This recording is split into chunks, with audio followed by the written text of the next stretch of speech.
Oh my god, what a way to start a new season. And yes. Fuck, yeah, Peacemaker's back, baby!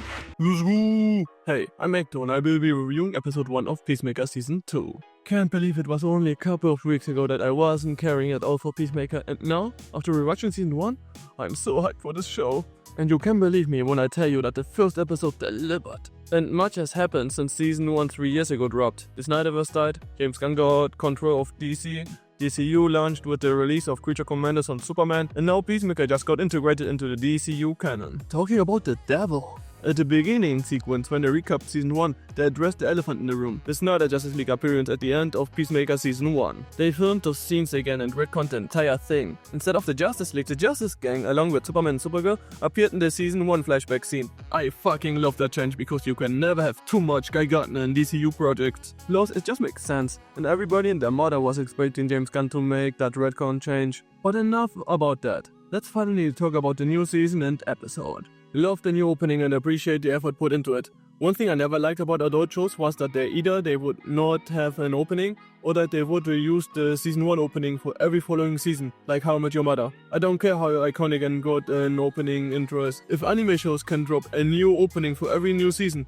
live action adult shows should be able to do the same. The choreography of season 1 I found more impressive, but this year's song, to the contrary of the majority apparently, I liked way more. Especially this part hits so good. You guys are just pissed you can't produce funny TikToks with this one like with the season 1 opening. This episode was so amazing. FYI, don't watch this episode with your family. There's an amazing orgy scene in this episode. It was like a la The Boys' Herogasm, but actually good. The Peacemaker orgy scene felt very artistic, while the one from The Boys just felt like a cheap con with superhero people in it. Nevertheless, we meet with every main character from season 1 again, and everybody's life sucks, except for Diet Beard. Amanda Waller's daughter got kicked out by her GF because she wants to keep endangering herself and opened a private investigator agency.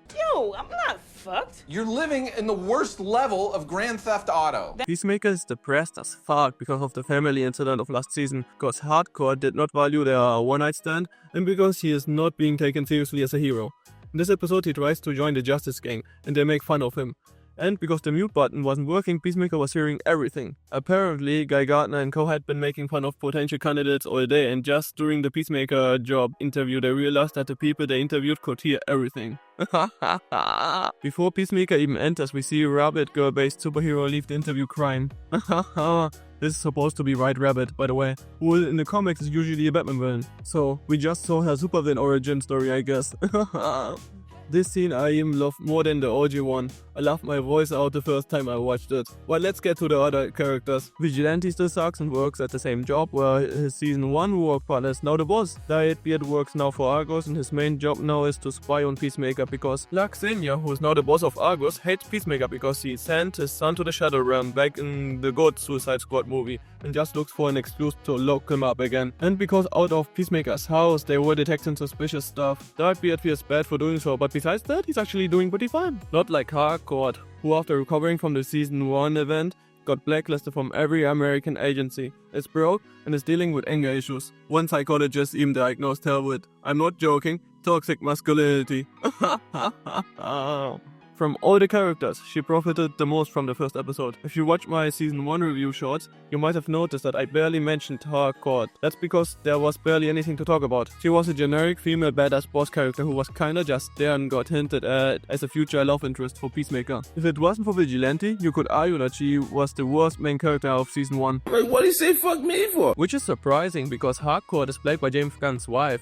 You would think he would write her a better part, but that was season 1. For season 2, Harcourt improved a lot already. In contrast to season 1, where she felt too perfect as a person, now she feels very flawed and like a more interesting character. That, and she has an awesome bar fight scene in this episode. In season 1, she has a little fight, but in the first episode of season 2, she emotionally hits rock bottom and starts fighting everybody in the bar. And I feel like reflects Xenios' actor. It's rare that I see, and I don't mean this in any misogynistic way, it's rare that I see a woman who's fighting men and I believe that she's kicking the shit out of them.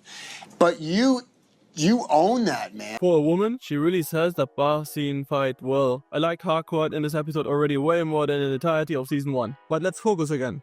What is the season actually about? Well, the rumors were not wrong. This season is going to explore the multiverse. Remember that giant British sci-fi room from Peacemaker season 1? Turns out it leads into a pocket dimension space, kind of like the place like Luthor's prison from the Superman movie was in. The difference is that Apparently, the pocket dimension gets accessed by people from many different dimensions to store their stuff in, including that alien-looking dude. Imagine Monsters Inc. Everybody has a door to enter and leave. Feels really unsafe. What actually prevents people who use this pocket dimension from stealing from each other? I don't wanna call it a plot hole just yet, because there are still more episodes. So let's wait a bit before we judge. Anyway, Peacemaker inside this pocket dimension finds another storage area with Peacemaker helmets, and a door that uses the same entrance code as his own door. Behind that door, he discovers a parallel universe where he is a successful superhero who is on good terms with his dad and his brother, who are both still alive in said parallel universe. His parallel universe dad and brother take him for their Peacemaker who came back early from Bloodhaven, yay Nightwing reference, and Peacemaker gets his mind blown by their love after having lived a life without it.